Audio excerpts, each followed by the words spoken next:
Hi, Cooper Glover 1972. I'm back here with another video. So, as you can see in the title, it says Barnes & Noble Criterion Pickups. This is the second day of the Barnes & Noble 50% off Criterion sale. So, what I usually do is I order them online. And I am a member of Barnes & Noble. And the Barnes & Noble in the city where I live, they don't carry AV. They don't carry, DVD, Blu-ray, CDs. They carry like books on CD, but it's just basically books. So what I did was I looked for another Barnes & Noble in my state that would carry DVD and Blu-rays, and I found that place, and I had never been there before. So what I did was, I had thought of using this code vacation on their website.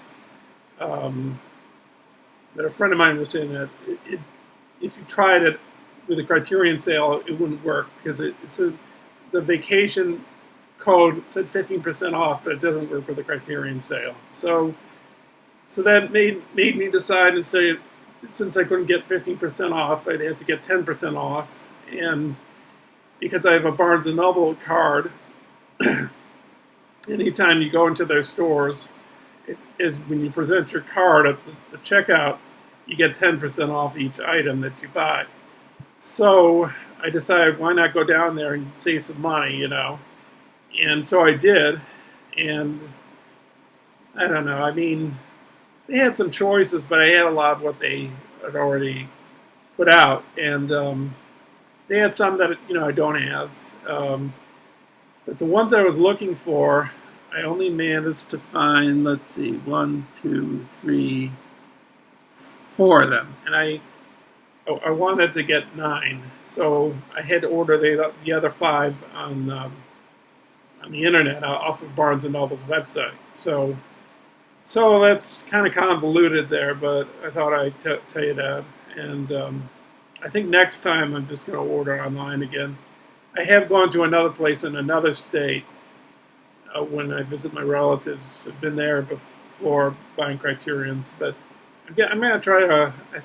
I think after today's buying of Criterion Blu-rays at the Barnes & Noble store where I went, and buying online, I think I've reached a limit for money spending on what I can spend on these films. So I think I'm going to stop where it's at right now. So there's more in the mail coming, and I'll show you. There'll be another video showing those Criterion. So enough blabbing about that. Let's get to the films.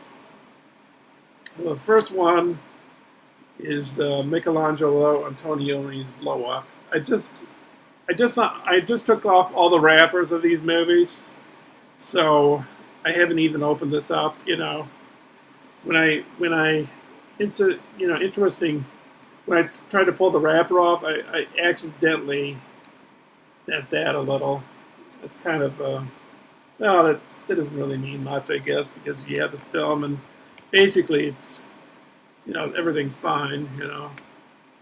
This is nice. There's a nice picture there and booklet. This is David Hemmings in it, who was in Dario Argento's Deep Red, which I have. And I have seen this movie before. I love this movie. It's great. Michelangelo Antonioni is a great filmmaker.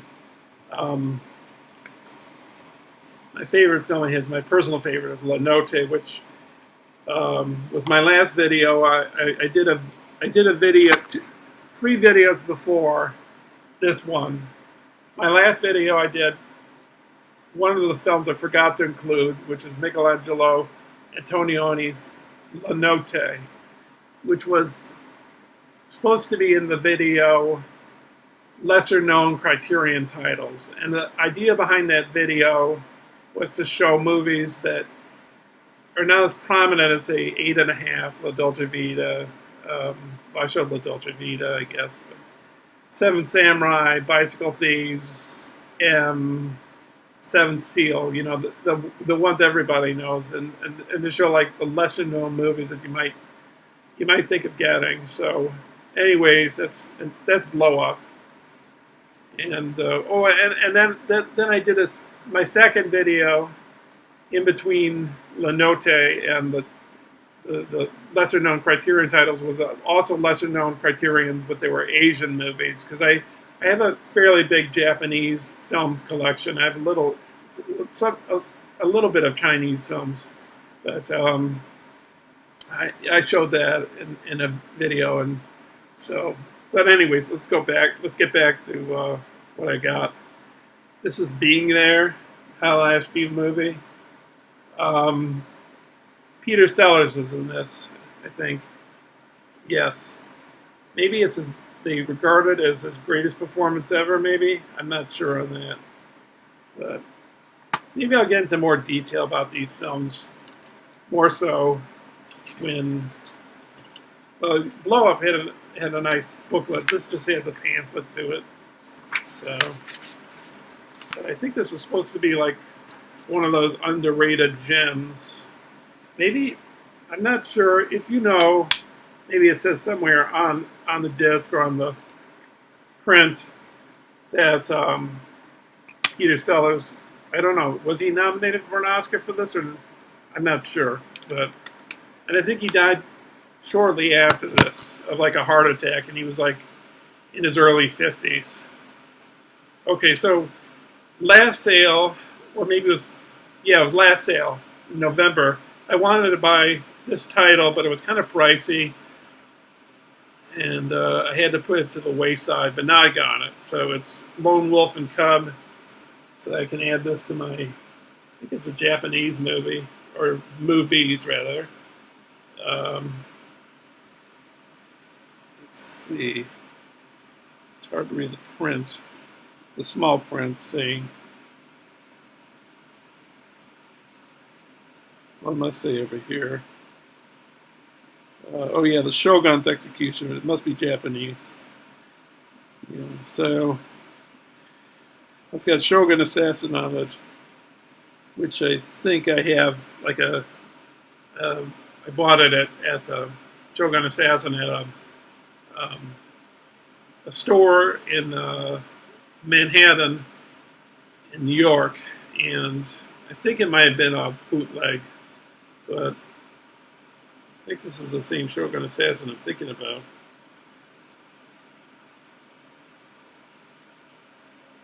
Is it? I don't know. I'm not sure.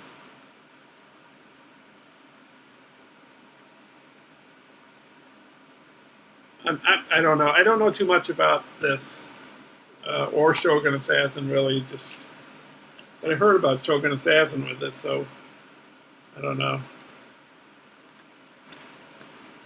But Aaron Pinn, I think he has a copy of this movie. I don't think he has a Criterion, but I think he says it's a really good set of movies. So I'll be interested in checking this out. It's got this kind of graphic novel theme to it. So,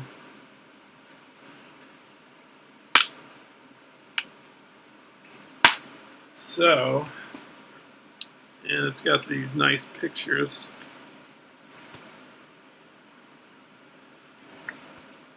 You know, I really gotta bolt myself down and watch some of these movies I have because they're just sitting there. And I have watched a fair amount of my Criterions, but there's a lot of them I still haven't watched, you know, so I better get cracking on that. I don't know, who knows when I'll finish them all. So it just has like information for each film, I guess. Sorry if I'm going a little too fast, but I don't know if I should make this video too long. Yeah, so this should be a lot of fun, I think. So that's Lone Wolf and Cub. Next one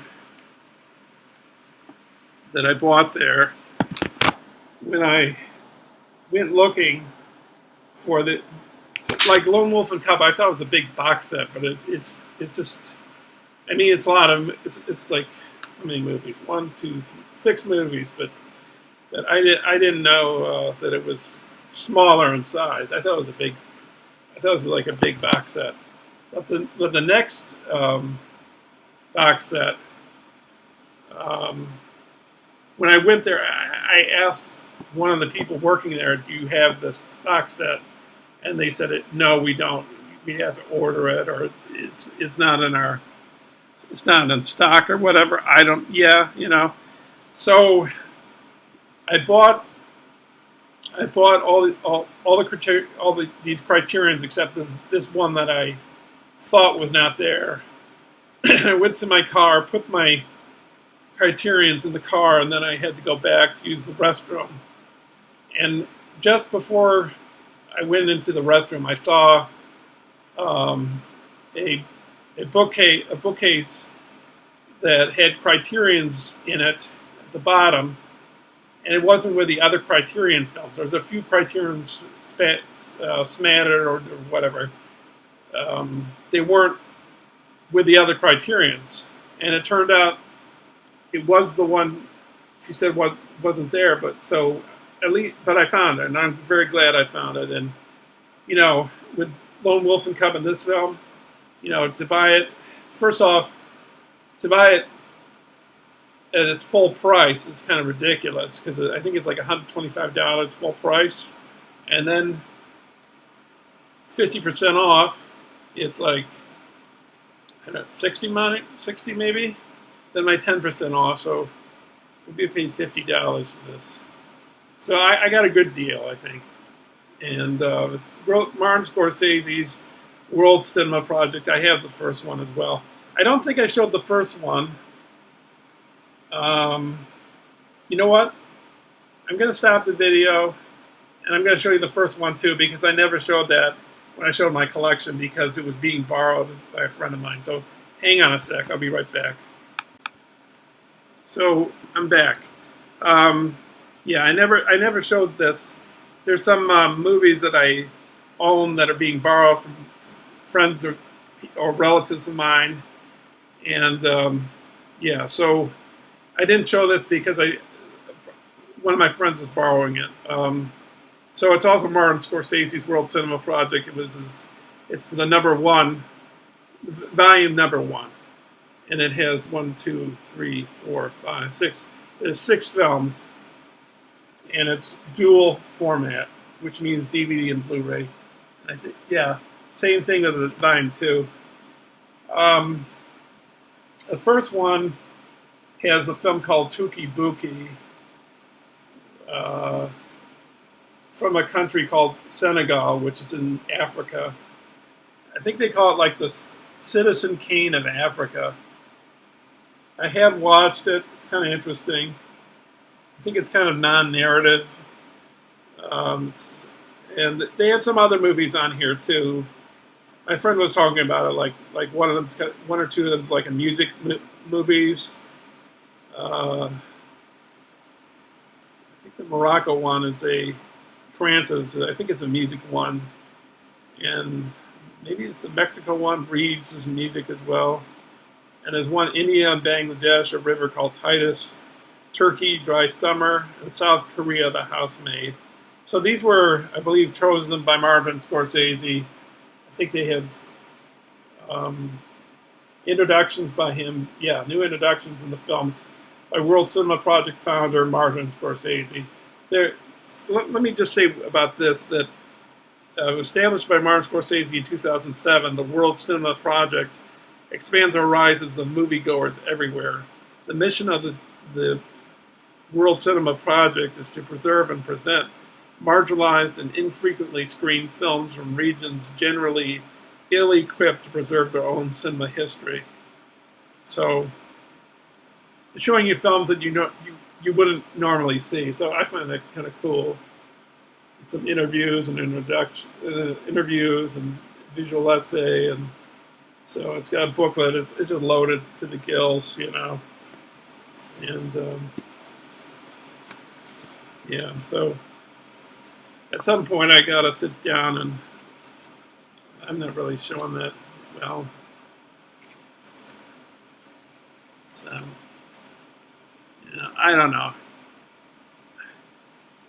because I started the video again, because I stopped. I'm not quite sure how long I've been going on now, because it starts from zero when I started again, when I continued on. So I'm like 3 minutes in, but I know it's longer than that. So yeah, I don't know. So that's Martin Scorsese's World Cinema Project Volume 1. And then I'll just show this just briefly, because maybe I'll do a future video where I'll get into more detail about this and the other one as well. So this is his World Cinema Project number 2, and this is like the first time I've looked at it. So it's got a film called Insane from the Philippines. Oh, and this one is by Apakatong Weersikaful. I can't say his name. I've seen this guy at the Jacob Burns Film Center, and my friend has too. And he was a filmmaker in residence there. Maybe his most famous film is called Uncle Boomy, Who Can Recall His Past Lives, which I did see there at the Burns, and I think it won the Palme d'Or at Cannes. Uncle Boomy did, and he's from, I think it's Thailand. Because it was hard to pronounce his name, he just told people at the Burns to call him Joe. But yeah, so this is another movie he made called Mysterious Object at Noon. Oh yeah, it says Thailand, that's right. Yeah, so it's got a film from the Soviet Union called Revenge by Irma Shinner-Bave,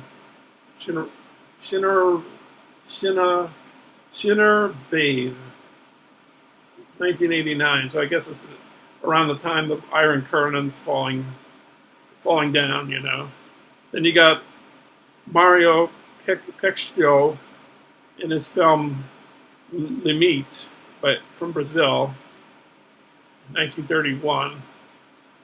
You got a film from Lotfi O Akkad, Law of the Border, Turkey, 1966. And then you got a film by Edward Yang called Taipei Story from Taiwan, and that's 1985.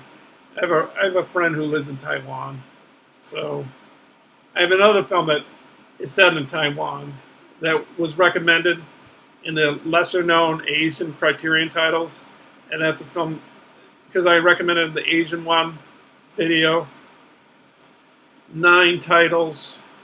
One of the 9 titles was a box set, and then the 10th title was not. Those 9 titles were all Japanese, including the box set. But the 10th title I did was a Chinese movie from Taiwan called Touch of Zen, directed by King Hu, which is really good, really great film. It's like 3 hours long, so I'm looking forward to watching this as well. So, okay, so then that's the only Criterions I had on my list that I wanted to get at Barnes and Noble, but I had a few ones that maybe a wish list that I would love to have as well, that I wasn't going to get, but I sort of caved, and I got one more, and that's Federico Fellini's Roma. So, and as I recall, Roma's kind of, well, Fellini at this point in his career, because I have seen this film a long time ago, but Fellini at this point, I think, he's becoming more experimental, non-narrative and all.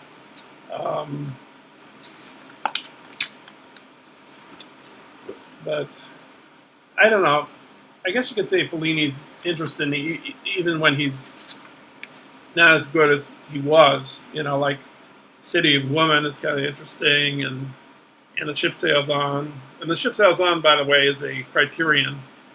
Um, I think it's probably out of print by now. I could be wrong on that. I think it's out of print. Um, yeah, but the thing I like about this movie, and I saw it a long time ago, but there's a Catholic fashion show, which is just hilarious, you know. So, you know, if you're thinking of buying this, then you know that's kind of one of the hallmarks of the movie. But I can't really remember the rest of it. It's not Fellini. It's not one of Fellini's greatest. I mean, I didn't. There was a film. There's a film I have called Satyricon, Fellini Satyricon, which is visually very impressive in parts, but parts of it are kind of dull, and it's kind of a failure film. I don't know if it was a flop. I think it was a flop. If you know anything about Satyricon, whether it fared well at the box office, or if the critics really panned on it, would pan be the right word? You know, kind of like didn't really give it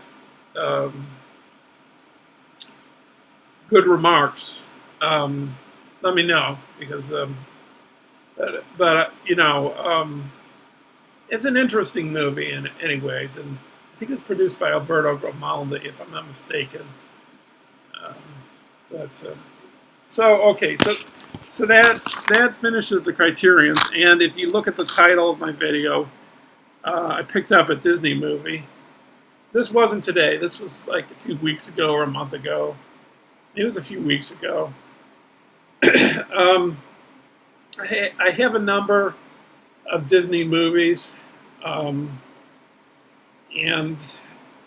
I have a book that I got a long time ago in the late 80s about Disney animation. And I wanted to kind of be a completist.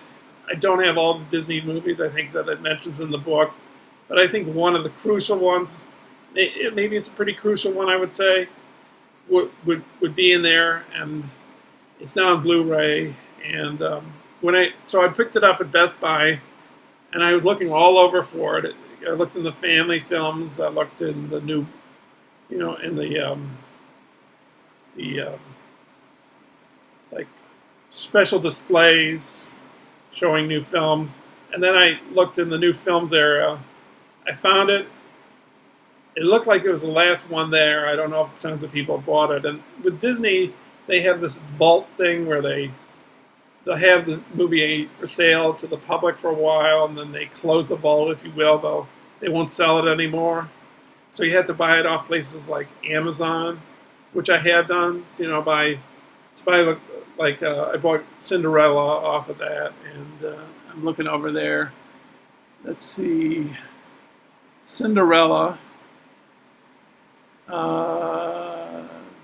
Cinderella. Maybe that was the only one. The other ones, I guess I can't see the.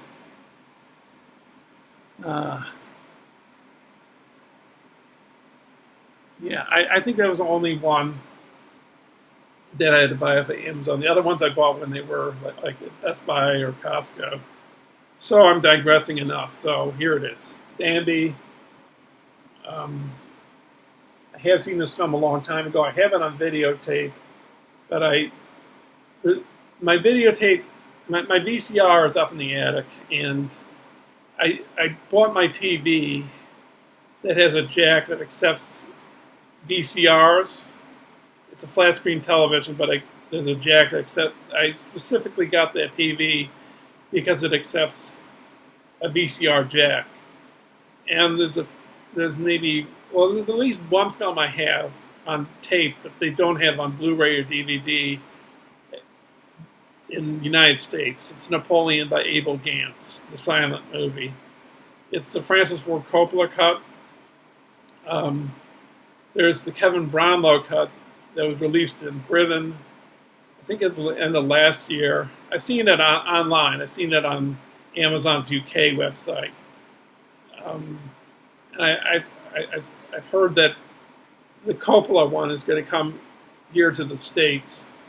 I really hope to see the Kevin Brownlow. I like longer movies. If the film can be longer, I just like the length. You know how if they can extend films and make them longer, it's more interesting to me. And so I don't know if that's ever going to happen. If the Kevin Brownlow one will make it to the States. I also when I watched my copy of the Coppola Napoleon, Francis Ford Coppola's father, Carmine Coppola, did the score to it. So, and that's like 4 hours and 5 minutes, or 4 hours and 15 minutes. The Brownlow version is like 5 hours and something minutes, 5 hours 15 minutes.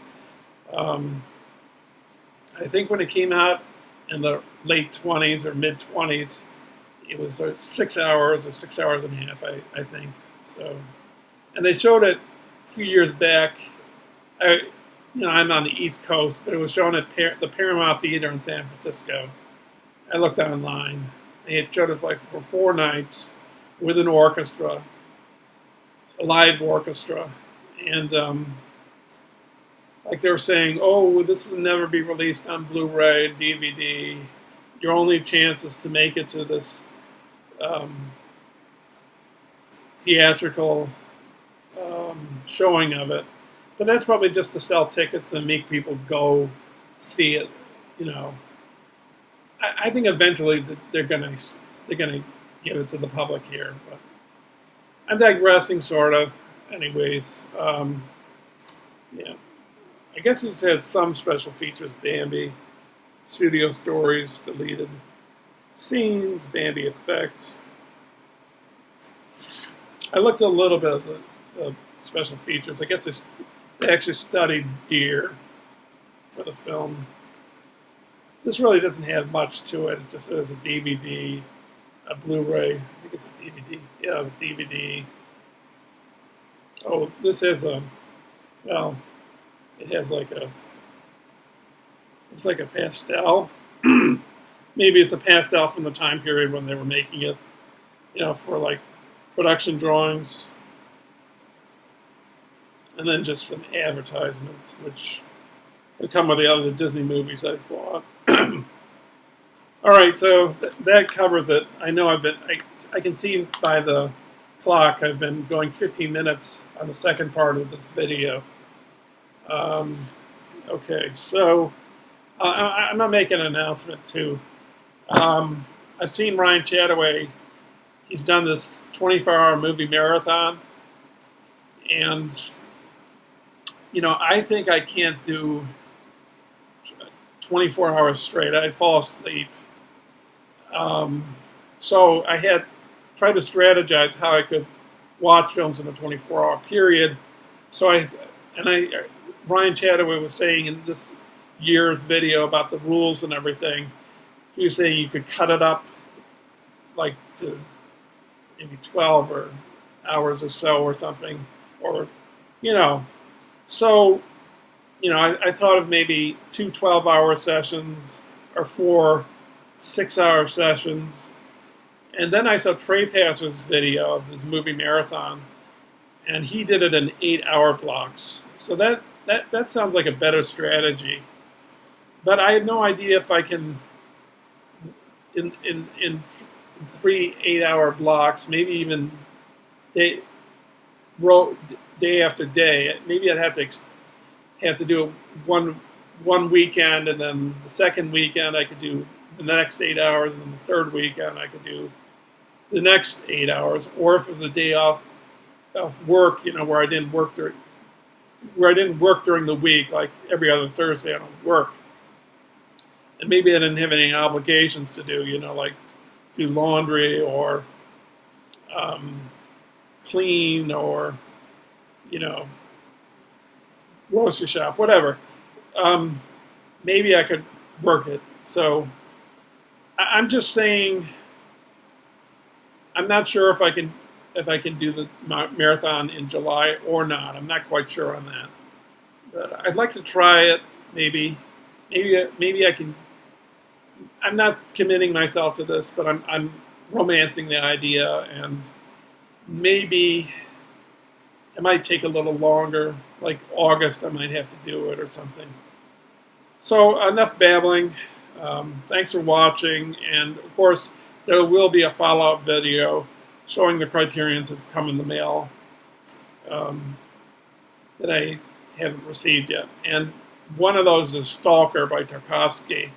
I had the Kino, but I just love how Criterion does a special visual essay about why such and such a film is important, and they're going to restore the film too and make it look very nice.